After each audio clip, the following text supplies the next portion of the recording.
Hello and welcome. I am so happy to have Dr. Robert Hurst on the show today.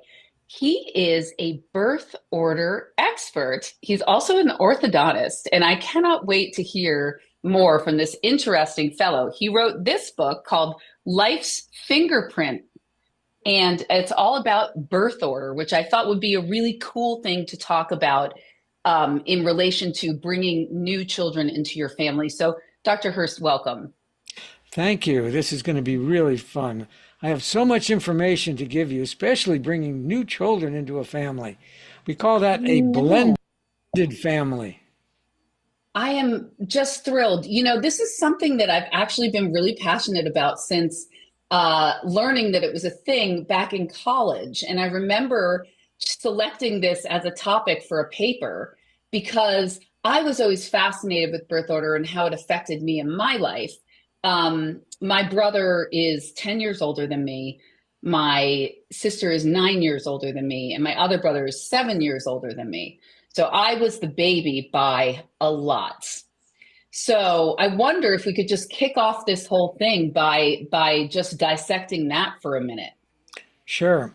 There's a lot of things that are going on with what you just told me. Now, Okay. traditional birth order theory starts out with an only child. Now, the only child doesn't have any siblings, and so they relate to their parents. And actually, there's different types of only children. They're really an amalgamation of the parents' birth orders. So Mm. every only child is different.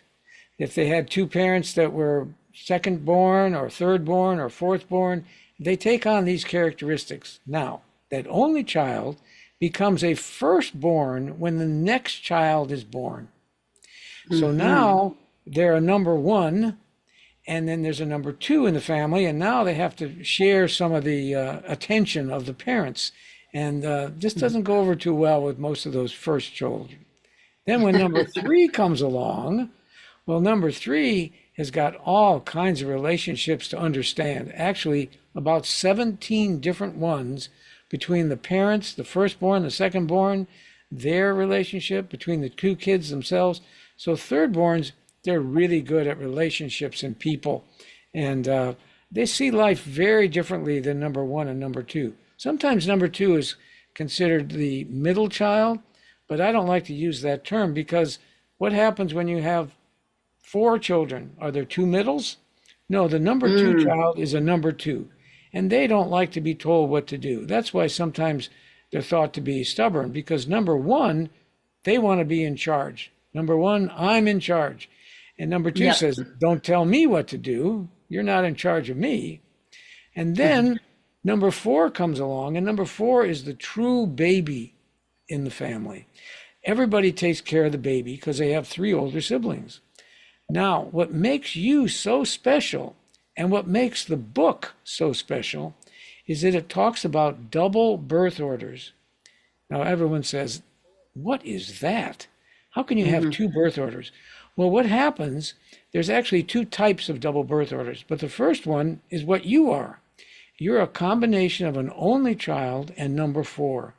This happens when there's at least a 4 year gap between children. And then that child is kept at home and is nurtured like an only child.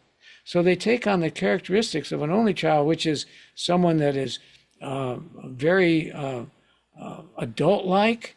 They can take on responsibility. They think like an adult. But then you add another birth order with them. In your case, number four, which is the baby in the family, and you Mhm. have two birth orders as far apart as you can get. And so sometimes you're number four, you're a lot of fun and you're the baby and life is great. And other times you're an only child and very serious and we have to get this right. And number four says, why do we have to be so serious? And number only child says, well, because you got to be serious, but I don't want to be serious. So that's what happens when you have a double birth order. You have two personalities within the same person. And in your case, Wow. you were so special in the family, so special. Your older siblings did not understand you at all because at times Mhm. you were stronger than any of them when you displayed your only characteristics. And then at times you were the baby and you say, I can't do this. You got to help me. I can't do this at all. This is, I'm really lost. So if people understood their true birth order, and that's the first step that we talk about in the book, find out who you really are. Now, I said that there was two types of double birth orders. One is the type that you are with an only child. The other type, let me use Princess Di as an example. She had two older siblings, then there was a big gap. Then she was born, and a few years later, her brother was born. So she was the third born in the family, but she becomes the oldest in the second family of children, she and her brother. So she's a Hmm. one and a three. So that's the other type of double birth order. Now, I'll mention someone that everybody knows. Our president, Donald Trump, he's a double birth order. He's a one and a four. So the Hmm. four characteristics is he says exactly what he feels like. There's no there are no limits to Yeah. what he'll say. And then Yes, this is true. and then on the one side, Hmm. he has to be presidential and be in charge, and that's what makes him the master negotiator, because no one knows who they're dealing with. And that's why he wrote the book on negotiating, because he came by it naturally. He doesn't know why, but we know why. And that's Hmm. because of his double birth order. Now, when we talk about families that are blended and you bring in other children, this is Hmm. really this is really easy to understand. Every child that goes up in birth order or stays the same is perfectly adjusted in the new family. Every child Okay. that gets demoted in birth order does not adjust to the new family. So if Hmm. the, I'll give you an example of somebody in my practice, because that's where I Okay. got all this information, was all the patients in my office. I had this Yeah, one I little can't wait girl, to hear about that. Yeah. this one little Go girl ahead. who was an only child, and her mother, uh, she fell in love with uh, a divorced man that happened to have two children in my office as well. And they each had their own homes. He had two girls, and she was just had the only child. And so they said, well, we're going to get married and get together. And I said, okay. Now, this little only child is a patient. She was wonderful. She followed all the rules. She did everything, brushed her teeth. And then they got married. And she went from being an only child to being number three, two older sisters. At Hmm. first, she thought that would be fun. Then she found she had to share a room, and she found that she was no longer the center of attention. And within 6 months, they divorced, and she moved back to her mother's house, and her mother moved back to her Oh house, God. because they couldn't. Now, the only child has a lot of abilities to control the parent, because remember, they're like that parent. They're like a little adult, and she was so Uh-huh. strong that she said, that's the end of this. I can't take this being. She didn't know she was number three, but she was not number only anymore, and so they Wow. divorced, and that was the end of it. So that's what happens if the two older girls kept their birth order. They were number one and number two. Right. This girl got Right. demoted from only to a three. So what I'm hearing is something that was suggested to us, my husband and I, when we were thinking about we fostered to adopted our daughter, and then we decided to bring another child in and do the same thing. And we were told to preserve the birth order, like definitely preserve the birth order. And I guess that's what they're talking about when they say that. I understood it to just be like, you should only bring someone in that's younger than the child you currently have. They But were you're sort of, they were very insightful, because yeah.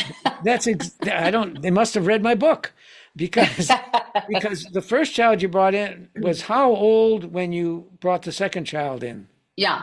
So my daughter was 3.5 weeks old, so she was a baby. Okay. And then 5 years later, she we brought in my son who was 3 days old. So he was a baby Okay. too. But they have 5 years between them. Now, 5 years is like a magic number, right? Or is it four? Four is the magic number. 4 years in school, four Okay. school years or five. So you have two children with double birth orders. The girl, she's a one only, very strong, follows the Hmm. rules, she's great. And you got a two only who is an immovable object if he doesn't want to do something. And Oh, he has yeah. Yeah. very high pain threshold too. And he's Hmm. tough, tough, tough. Okay. It's so funny that you're absolutely right, like 100%. Yeah. Yeah, now you being a four only, now I know that the firstborn in your family was a boy, then there was a girl, then there was a boy. Hmm. So Yep. my guess is that your husband was either a number one or a number three. That's so interesting. What is He, he? it, well, it's hard to say because he has an adopted sister who is around the same age as him. She was adopted from Korea. So he had an older sister, has an older sister, Regina. 2 years later, he was born. And then they brought in I think Susan might have been around 6 years old or something. Or maybe five, brought Susan in to the family with Joe, my husband, and put them in the same grade together because they didn't actually know her exact birth age because she was adopted from Korea. So they just made her the same age as him. And that was their situation. So I don't So, even know. well, if she dethroned him from his position, then he became a three, Hmm. which would be similar to your brother, which is a three. And since there was an older girl, maybe that happened. And of course, Hmm. uh, now in his case, there was no number four. So he doesn't Right. understand you at all. I mean, you are as foreign to him as, and of course, at times you're an only child, so you run the show. Okay, Oh, when you yeah. become an only, when you become a four, you become, very playful, and it's great. Well, It's now so true. twos and fours get along very well. And why is that? Because twos don't like to be told what to do. Well, fours are not going to tell twos what to do. And if twos try to tell what to do, they'll just ignore them. So it's perfect. They just ignore each other. It's a good That's funny. combination. We do. We actually get along very well. We're like the Yes. best of friends, so that's That's good. that's wonderful. Wonderful. That's what we Yeah. like to hear. Yeah, yeah. But so you Wow. deal a lot with people that have blended families. And Yes. that's so common today. And Hmm. and like I say, I see that all the time in my practice, and it happens during treatment because treatment usually goes for a year or two. And when all of a sudden you're seeing personality changes, then we find out that the parents got remarried and everything changed in the family, and they changed their position. And when they get demoted, it does not work out well. No one wants to get demoted. That's interesting. So if someone is thinking about bringing in another child, say they have this happens a lot. I get this question a lot. I have a biological child, but I've always been called to foster, to adopt, and like I really want to adopt. Yes, Um, you would absolutely suggest that they go for a younger child than their absolutely. biological child. Okay. Absolutely. But we Yeah. have to be careful. The child that they're adopting, what was their birth order and what family relationship were they in before they got adopted? So you got to Mm. look at that. Are you demoting them when they come into your house, or are you keeping the Oh. same thing? So if they were a number one in their adopted Hmm. house before, now they come into your house and now they're a number two, it's Hmm. not going to work out real well. You're not going to Wow. be happy. Okay.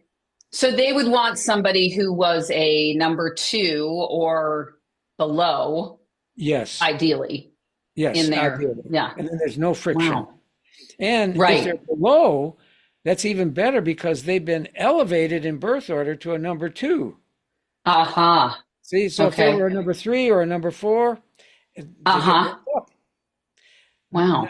I'll throw another, you know, wrench in this thing. What happens when Yeah. more than four children? Well, it starts all over again. Number five is like a number one, but it's like primary colors and secondary colors. It's the same color, but it's not as intense. So number one Hmm. wants to tell everybody what to do. Number five might suggest it. A number six is like Hmm. a number two, but not quite as fixed in place, as stubborn. Fascinating. So it just so you can look at numbers beyond number four, and that happens. Now, what about it's interesting because what about the way that you're brought up though? Like it's not just like for instance, in my family, I always felt like you're saying, "Oh, as the baby I got all the attention." But I didn't never feel like I got enough attention because they already had their whole life and they were always doing everything and it even says, I think it says in your book like who has the most pictures. I wasn't in any of the pictures because they had already done all the pictures and like they had done that. And then everyone was busy at that point bringing up like, kids. And then there I am, the baby's like, oh, Rachel's okay. Like she's fine. She's fine. So how does that, I mean, does Well, that, but you weren't a true four. See, you were a four only. And being a four mm-hmm, only, you were so different from the other children that in some ways they resented who you were because you were stronger than any of them when you decided mm, to be. So you didn't know who you were, but you had two different personalities. So sometimes you were the baby and it's like, well, we don't want to take her with us. She's too little. And other times you said, you're taking me with you because mm-hmm, that was your mm-hmm. only side. And they said, why is she so, telling us what to Bossy. My do? sister Yeah, used to why is say she that I so was bossy? bossy. Yeah, right. Yes. And so they didn't understand you and Wow. you didn't quite understand what was happening to you because you were looked at as two different people. So if it was you were truly a four, you would have been the true baby in the family, but you weren't. Aha. In some ways you were stronger than any of them and the Wow. baby. So that was Yeah. that was so confusing for them. And it That might that's still be interesting. it might still be now as adults. They still don't understand you. I hope this birth order stuff, you need to give them a copy of the book for for Yes. Thanksgiving dinner. And then they say, now we understand you, Rachel. We Yeah. didn't before.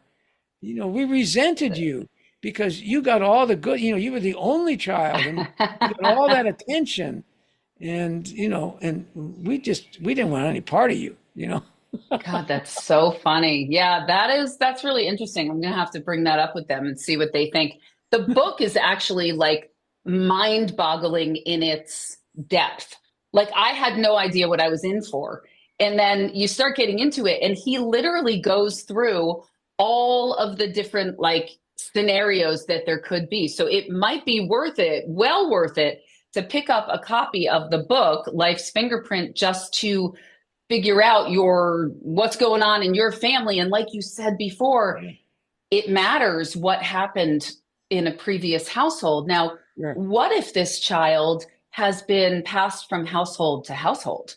Like that happens sometimes. They've been in three, four different, five different foster homes before they land where they land. Sure. And What do what you say happens is then? in each foster home they went into, they had a new birth order or could have had a new birth Mm-hmm. order. And Uh-huh. sometimes they have to go from foster home to foster home because the court tells them to do that. Sometimes it's because they don't adjust well in that home. And I would say Mm-hmm. when they don't adjust well, it's because they got demoted in birth order. And Mm-hmm. that's Mm-hmm. what happened. So we need to look at that. When we're talking about the book, I tried to give all those examples. There's two versions of the book. One is a paperback that you can get on Amazon. The other is the hardcover in color. But at the back of the book are all the questions and answers that have been Mm-hmm. given to me at lectures and things. So I put that in there. So it's a Mm-hmm. very different book than the one they would get on Amazon. And they can get it Ah. on our website, which is easy to remember. It's just mybirthorder.com. And Okay. I will personally autograph it for them and everything. So Yeah, it's a it's a, beautiful it's a book. It's different book. actually like it feels nice. It's like got really nice It's a pages and coffee it's table book. glossy and it is a coffee table book. Yeah. It's, Yeah, it would be like a great gift, as oh you were yeah, saying. yeah. Especially for Christmas and Thanksgiving when all the family gets together and everyone will start looking up their birth order. I tell Right. people when you have a family gathering and you figure out everyone's birth order, you take a sticky note and put their birth order on them as a name card. And then you can start relating to everybody in the family by their birth order, and you find out that people don't change. They're exactly Wow. the way they were when you were growing up. If you were at the little kids' table Thanksgiving, you're going to be back there as an adult, sitting with the Oh, little that's so kids. funny. It doesn't So change. how do you deal with it then? Like, say you are you're getting remarried and new people are new kids are coming in, or you're fostering to adopt and a new child is coming in, and it's not ideal, but like, how are there ways that you can like make it easier, or is just understanding it maybe the first step? Yes, that's exactly it. People don't change, but if you understand who you're dealing with, I tell you when in the book, I say, this is going to unmask everyone in your life. It'll unmask your dry cleaner, your auto mechanic, and whatever, because they all have their birth orders. And then you don't expect from a number three what you would expect from a number one. Okay. And so you treat people uniquely rather than everybody the same. And you should do that with your children. Every child is unique. Find out their Mm, unique characteristics. I tell people a lot of times when you have sports with the kids, especially like two boys, don't have them play the same sport. mm, You don't want that. There's enough competition already between the first two hmm. kids, especially boys. Have one play football and the other play baseball, but don't have them play the same sport because you just don't want to make the situation worse than it already is. So you want to deal with the birth order, and it makes your life so easy. When the patients come Wow. into my office and I find their birth order, I know exactly how to talk to them because I need cooperation from them to get anything done. So I treat every kid differently. And, and the parents sometimes say, how do you get them to do that? I said, well, he's a number two. I'm going to tell him every time what I'm going to do. I'm not going to just jump in there and start doing stuff. Whereas with the number one, oh, whatever you do is fine, doctor. That's right. My parents sent me here. It's okay. So, Wow. and number fours, they just like to have fun, and they should put different colors on, and they drop their appointment card on the way out of the office. And but you don't try to treat everybody the same. So, it's like a great big family, and it makes life so much Wow. easier for you. So So that's good. to recap, the number one is the most sort of they follow directions the most. Yes, follow They're directions. responsible, they follow directions, all of Be that in stuff. charge. Yes, we have T-shirts on our website, and number one, the first T-shirt is the only child. It says Superman was an only child. He wanted to save the world. Okay, it was very adult-like, but that was number one. It says, "Let me tell you what to do." Okay, I'm in charge. Okay, okay, Okay. I'm in charge. That's number one. Number two says, "Don't tell me what to do." Okay, that number one. Don't tell me what to do. Okay, number three says, "I feel your pain," because they sense everything around them and everybody. Mm, And number hmm. four says, "I don't want to grow up. Let me be the baby." But we Uh-huh. don't have any T-shirts for the double birth orders. These are just for the single Right. birth orders. But you can figure it out. Yeah. Yeah. How did you, I just have to ask, how did you get into this as an orthodontist? How did that happen? Well, I found out when I first started practicing that I needed the cooperation from teenagers to get my work done. And if Okay. you're going to fight teenagers, you're always going to lose. And my patients are always teenagers. So I was looking for ways to try to understand who I was dealing with. And I tried different things. And I finally hit on birth order and I tried it. And it worked part of the time.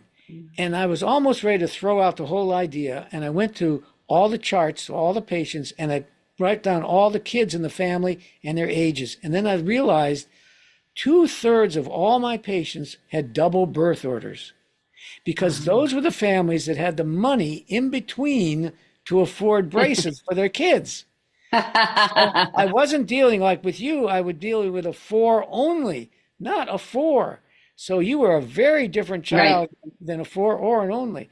And that's when finally a pediatrician who I was treating in his kids, and I explained it all to him. He says, I've been using this in my office. He says, you have to write this down. I said, I'm not an author. He says, it doesn't make any difference. You have information that nobody has, and it works in my pediatric office.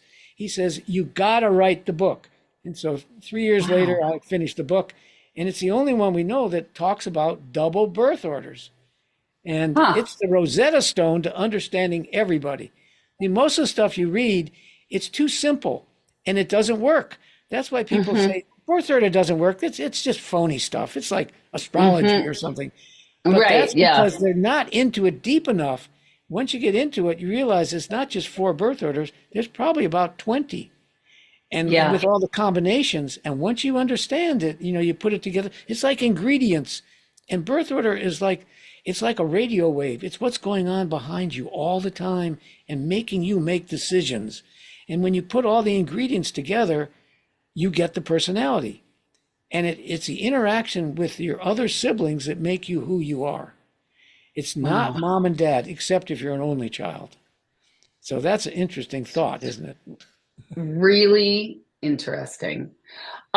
Talk to me about a deceased child. If there was, for instance, in my mother's house growing up, their firstborn died as a baby. And so she was the firstborn, but there had been another child before her. Okay. We call that a phantom child.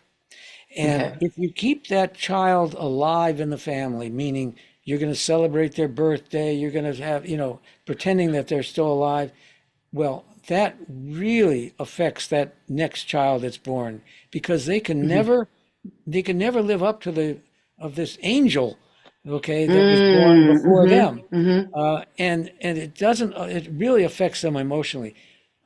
Vincent van Gogh had a brother named Vincent van Gogh, born exactly Oh, 1 year wow. before him and died. His mother never let the first Vincent van Gogh die. She celebrated the birthday.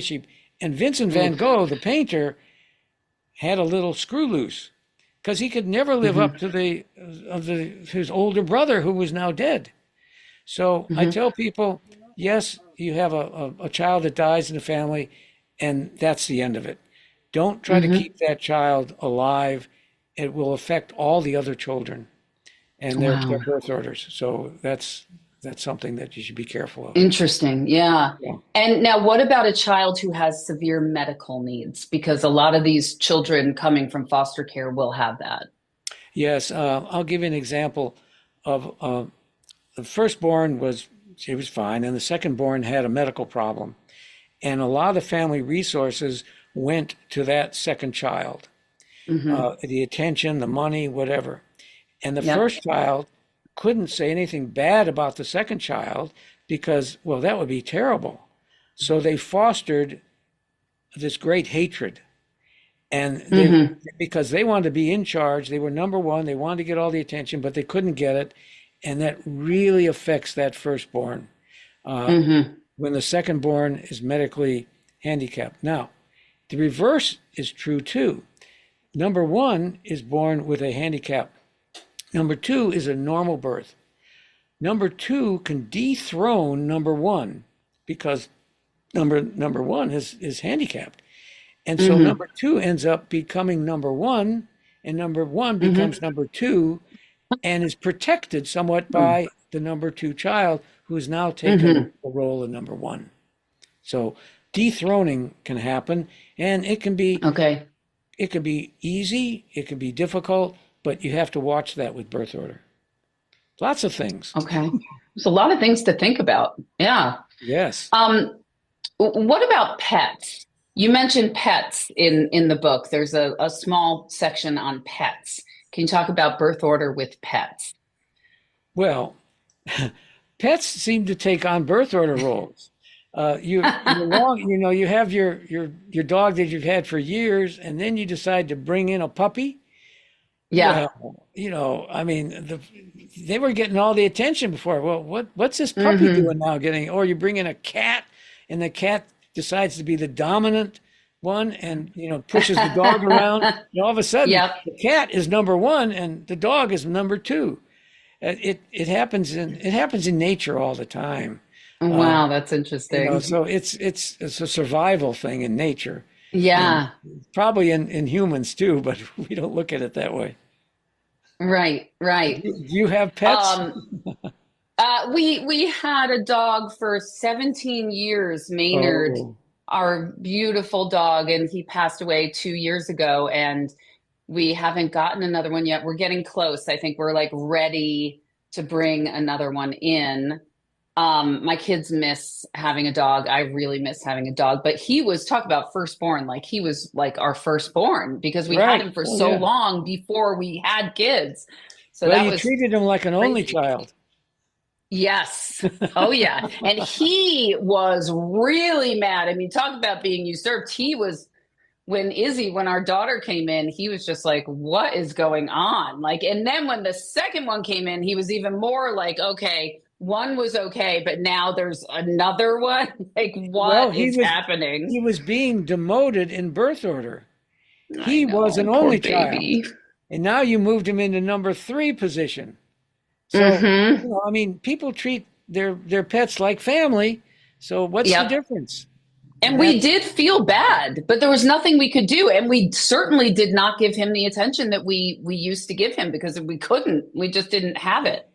it's all about birth order. Yeah, I guess so. I guess so. Now, I cannot let you go without asking you a couple of orthodontist questions. Do you mind? Sure. Only because we were just recommended. My daughter she's turning 10 this coming weekend. And they recommended that we go see an orthodontist. Couple questions here. First of all, I've been reading that a lot of orthodontists are like over prescribing braces. It's just like a thing that everyone does now. It's like, oh, there's not enough room like you in your mouth, like you need braces kind of situation. Is that true, or do you think that's nonsense? Oh boy, now we're Or do you not even want to talk? You're like, I didn't come on the show to talk about orthodontist well, stuff. the thing about not having enough room in your mouth, it will be pretty obvious to the mother and the father if the permanent teeth are in, or they're not in because there's no room to let them in, or they're overlapped, all the teeth are overlapped. That's pretty obvious, and Yeah. it's nothing that they're trying to sell you. But it's what you can't see, and that's why they need to have an X-ray and things. But your daughter at 10 years old probably is not ready for any braces unless there's a couple things going on. Now I'll shift gears for a second.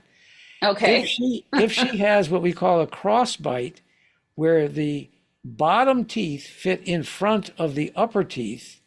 She's got an overbite, actually. Okay, if she has an overbite, just to Okay. reverse, okay, she has a growth issue.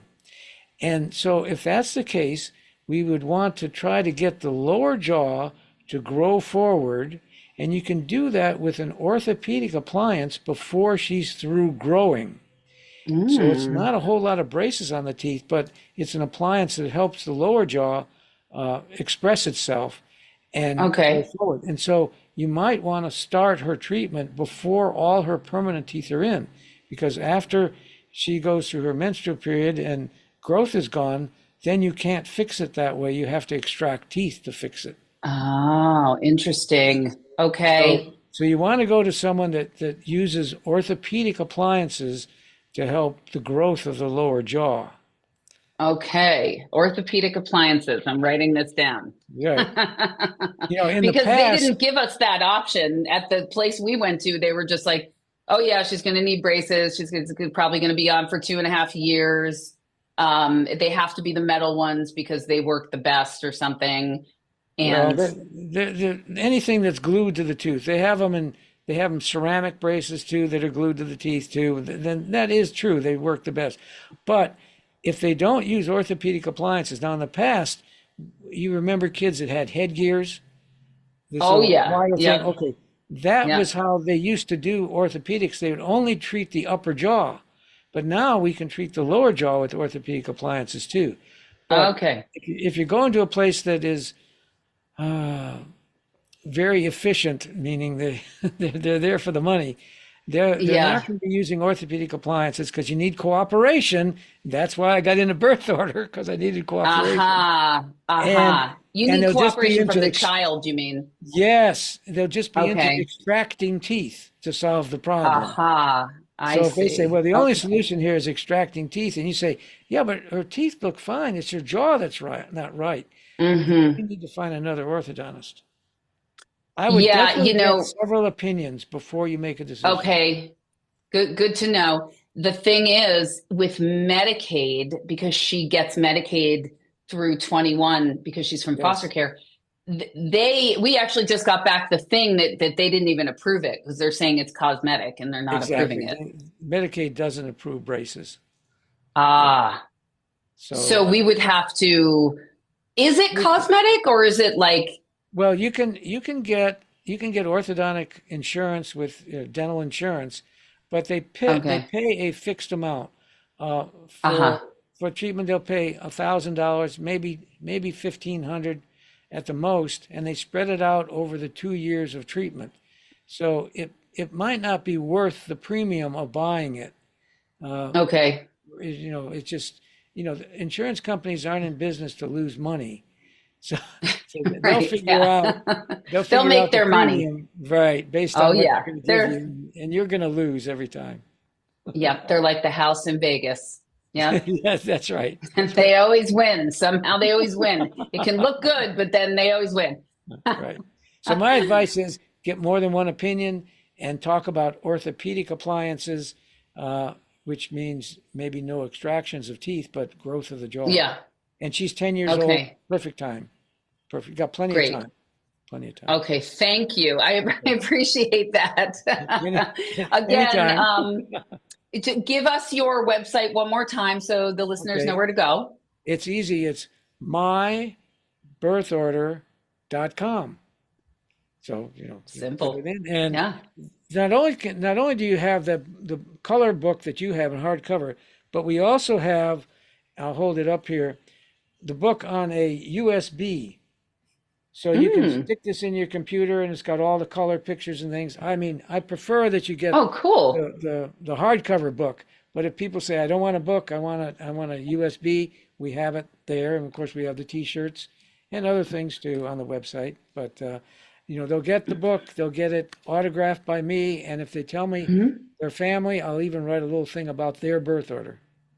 That's so nice. Okay. Personalization. We love that. That's right. Did you do an audiobook or you haven't done an audiobook for it? Oh yes, there's an audio book as well. There's an audiobook. Okay. All right. I'm Yes. an audiobook narrator also, so I always have to ask about the audiobook. That's it. You get Um, it everywhere, right?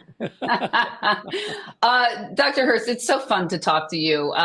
Thank you so much for sharing your insight and for coming on today. This was great. It's always nice talking to a double birth order. All right. Okay, thank you. Okay. Take Okay, care. Thank alrighty. you. Bye bye.